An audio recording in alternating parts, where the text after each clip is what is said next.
Hey guys, this is, I don't know if this is how consistent this will be. I've been drawn to do it. First off, if you can't tell, I got a new deck. This is the Celestial Tarot deck. I was really drawn to the astrological aspects of it, which is great because we can all use some advice on that right now, right? We're in the shadow period of Mercury, which to me is automatically, we're in the retrograde. Some of us, like myself, just get hit with the shadow stuff or get hit with the Mercury stuff immediately in the shadow period the most versus the actual transition, which I think is on the 19th, if I'm not mistaken. And really,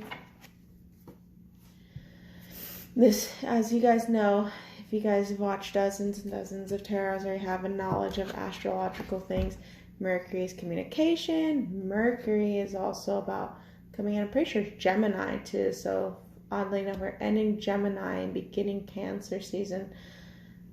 This is going to be an intense emotional season. Your communication will be off, but your intuition is going to be heightened, which is wonderful because that's Cancer, are very intuitive. Very intuitive.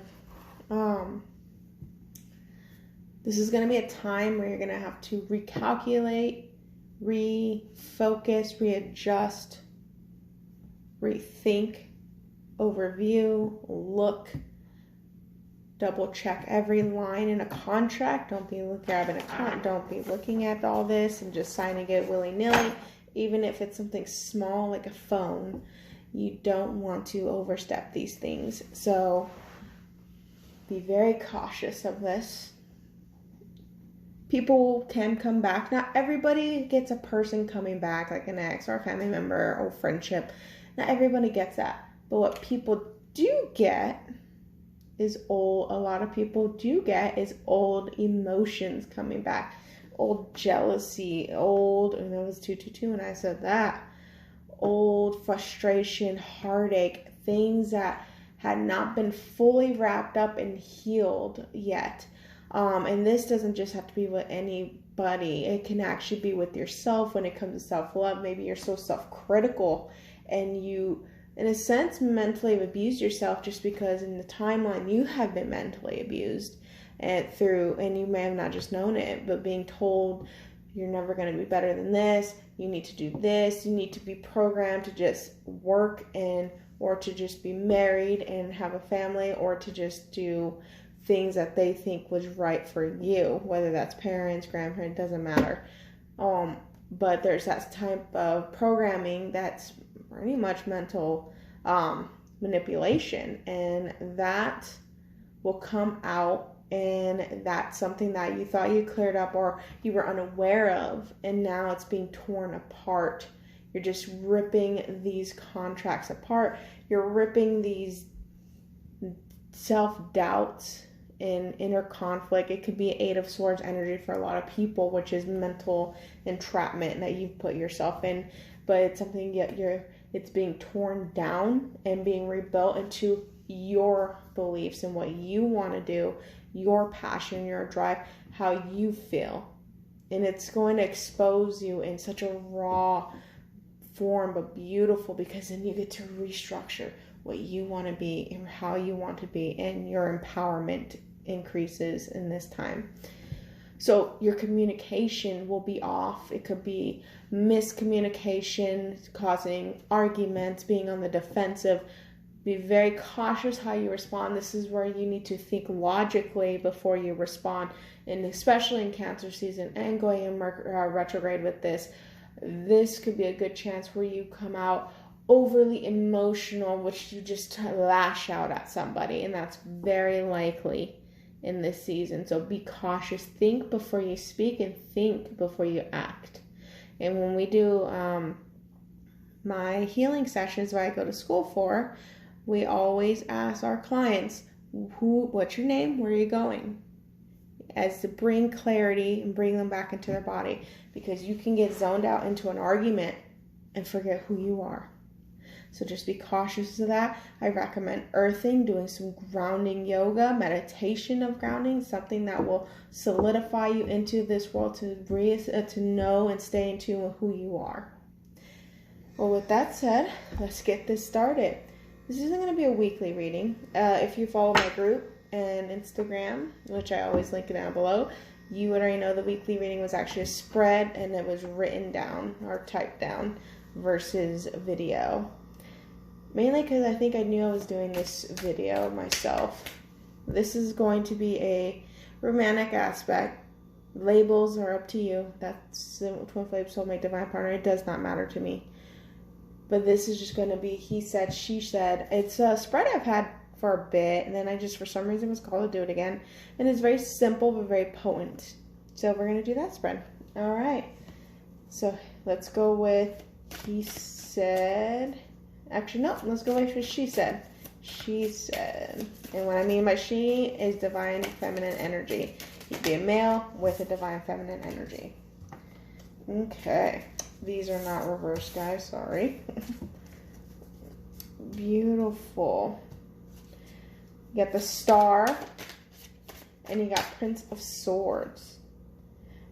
Interesting. So let's go with what he said. Okay. This could be the masculine energy.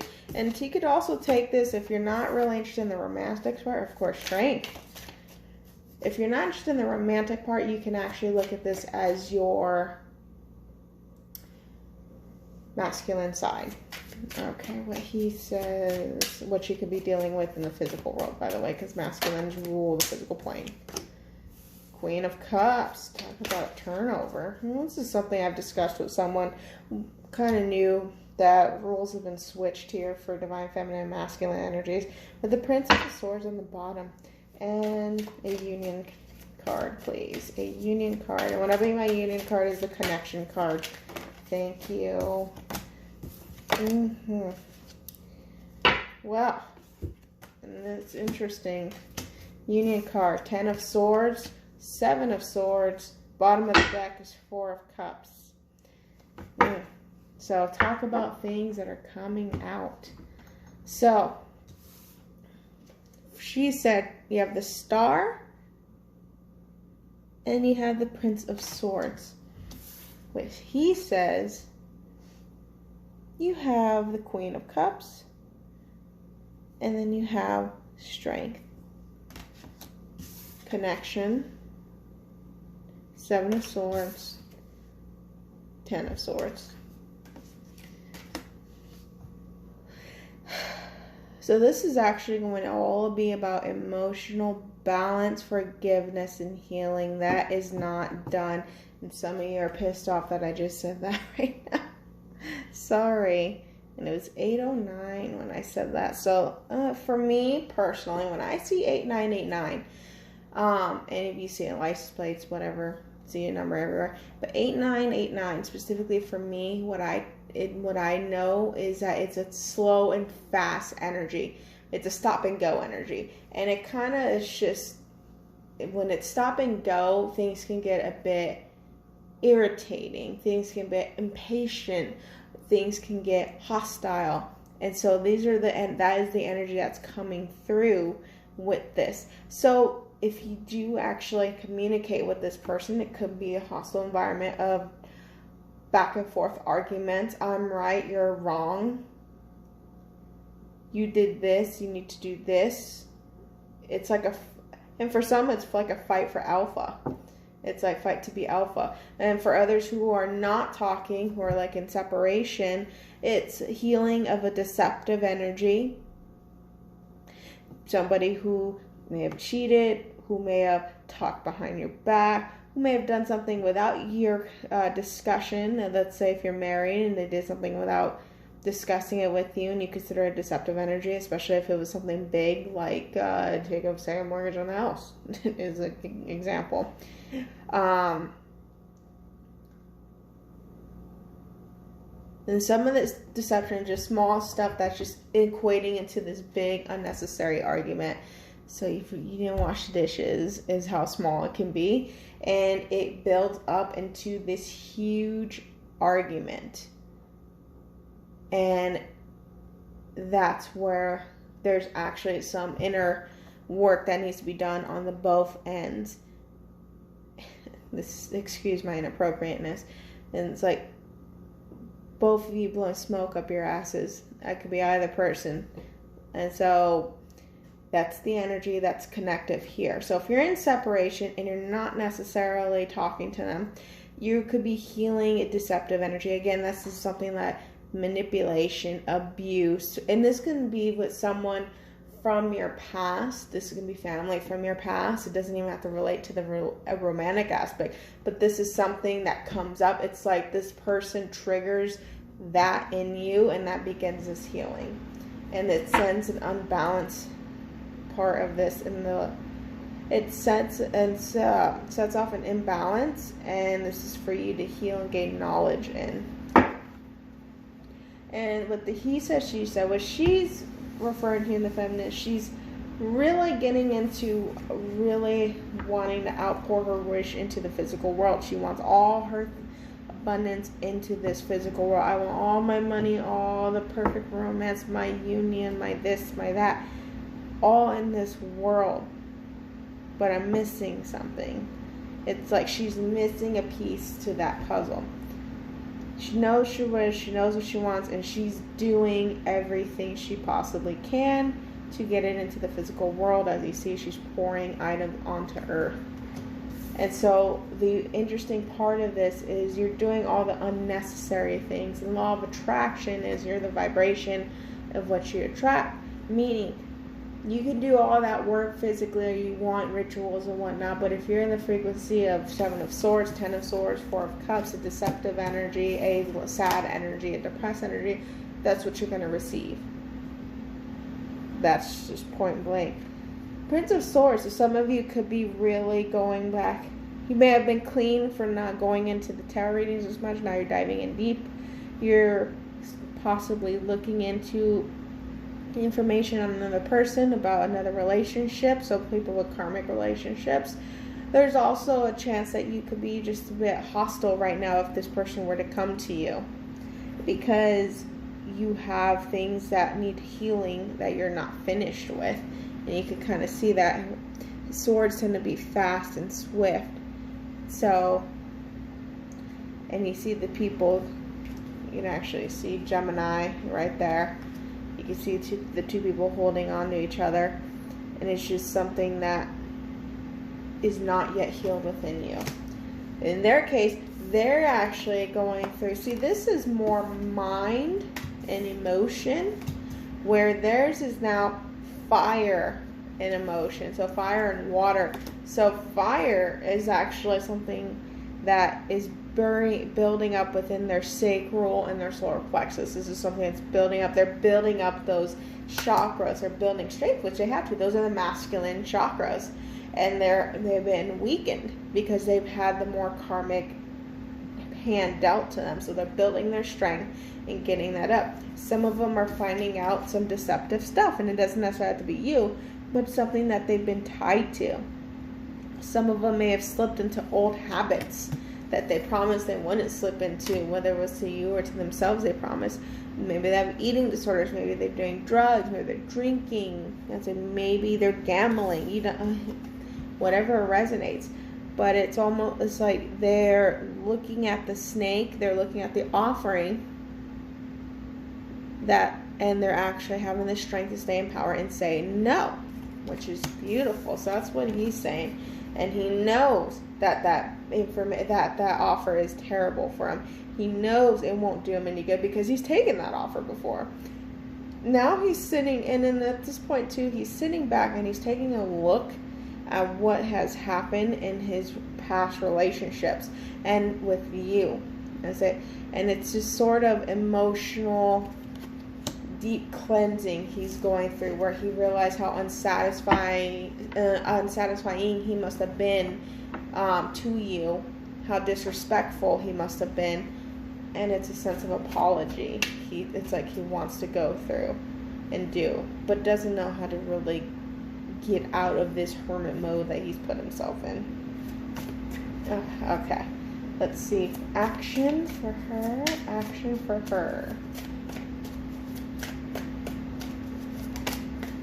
There it goes. The Fool. Take a leap of faith. Look at that. Action for him. Action for him.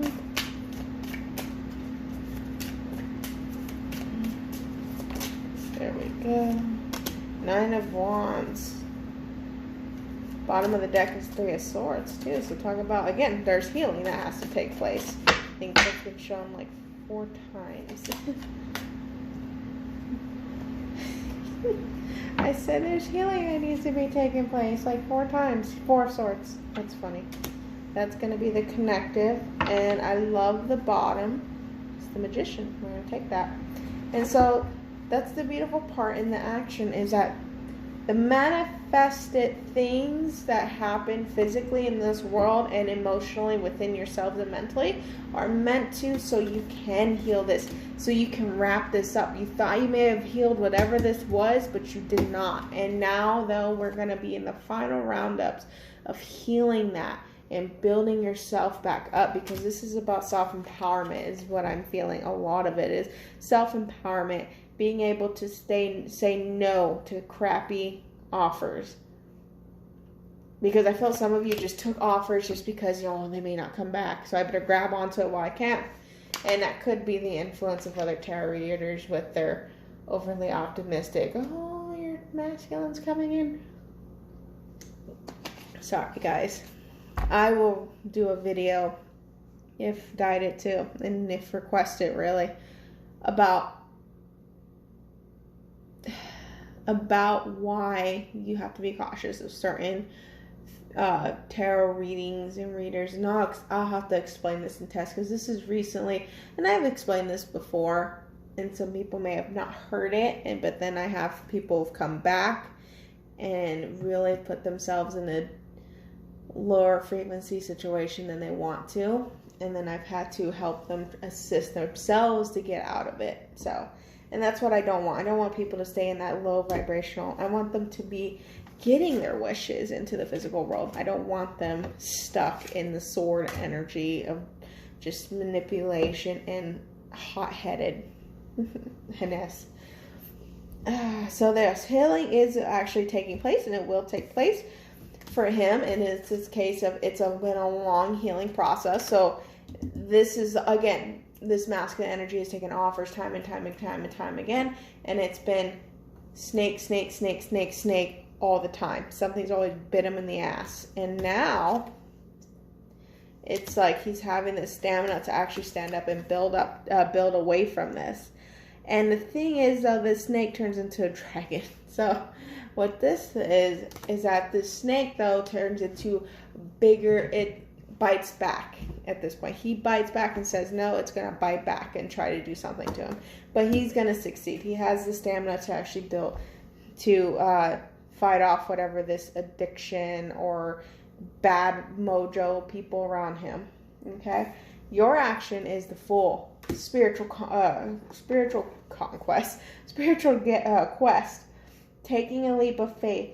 This is more, I feel, into spiritual healing and development. So some of you may have had a very religious background, and it's taking a leap into deeper spiritual knowledge. Some of you are actually getting upgrades when it comes to your clairvoyant abilities or your gifts of sorts, of healing if you're a light worker. And some of you are actually gaining this knowledge, and this knowledge is removing blockages.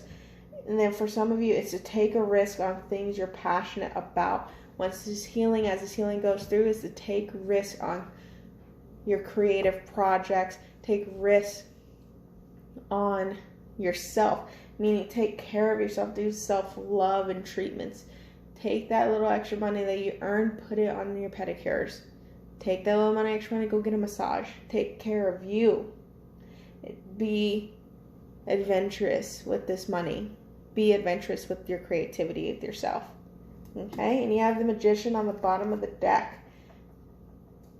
This is a reminder. You manifest what you are. So if you're in a low frequency, you're going to manifest low frequency issues.